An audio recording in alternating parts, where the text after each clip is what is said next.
ప్రలోభాలు పెట్టి ఈ రకంగా ఈ రాష్ట్రాన్ని మొత్తం కొల్లగొడుతున్నాం అనేటువంటిది కూడా ఈ సందర్భంగా నేను తెలియజేస్తా ఉన్నా. వాళ్ళ అమాయకులు పాపం. సోనియా గాంధీ దాకా సమస్య పోవటం లేదు, రాహుల్ గాంధీ దాకా ఈ సమస్యలు పోవటం లేదు. ఇది చాలా బాధాకరమని కూడా నేను బాధాకరమని కూడా ఈ సందర్భంగా నేను తెలియజేస్తూ, ఏది ఏమైనా బక్కా జడ్సన్ విషయంలో ఒకటే సందర్భంగా నేను వార్నింగ్ ఇస్తా ఉన్నా. ఆయనకి ఏదన్నా అయితే మాత్రం పూర్తి బాధ్యత రేవంత్ రెడ్డి గారిదే. ఆయన సొంతం కోసం చేయటం లేదు, ఒక వ్యవస్థ కోసం పనిచేస్తా ఉన్నాడు, నిరుద్యోగుల కోసం పనిచేస్తా ఉన్నాడు. ఈ నిరుద్యోగులు అనేటువంటి వాళ్ళని పిలిచి మీరు ఎందుకు నీ ముఖం బాగుంటే వాళ్ళని ఎందుకు పిలిచి మాట్లాడవని నేను అడుగుతా. ఏదో లోపం ఉంది నీ దగ్గర.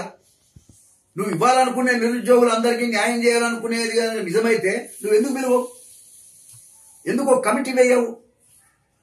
పిలిచి మాట్లాడితే ఎవరు మాత్రం ఏమంటారు నిన్ను? కాబట్టి ఏది ఏమైనా ప్రాణానికి ముప్పు ఉంది, జడ్సన్ ప్రాణాలకు ముప్పు ఉంది. అదే కనుక జరిగితే చాలా తీవ్ర పరిణామాలు ఉంటాయి. గవర్నమెంట్ అనేటువంటిది ఆలోచన చేసుకొని నడవాల్సిన అవసరం ఉందని మరొకసారి సందర్భంగా నేను తెలియజేస్తూ, బక్కా జడ్సన్ గారికి నా పూర్తి మద్దతు ఉంటుంది, బడుగు బలహీన వర్గాల మద్దతు ఉంటుంది, కాంగ్రెస్ పార్టీ మద్దతు ఉంటుంది, అందరిలో ఒక రేవంత్ రెడ్డిని తప్ప. కాబట్టి ఏది ఏమైనా రేవంత్ రెడ్డి గారు కూడా మద్దతు ఉన్నది అనిపించుకోవాలంటే బక్కా జడ్సన్ గారితో మాట్లాడాలి.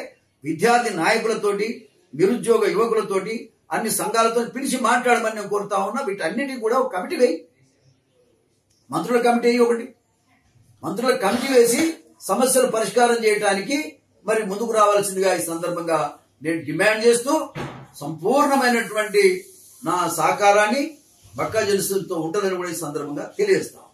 నమస్కారం.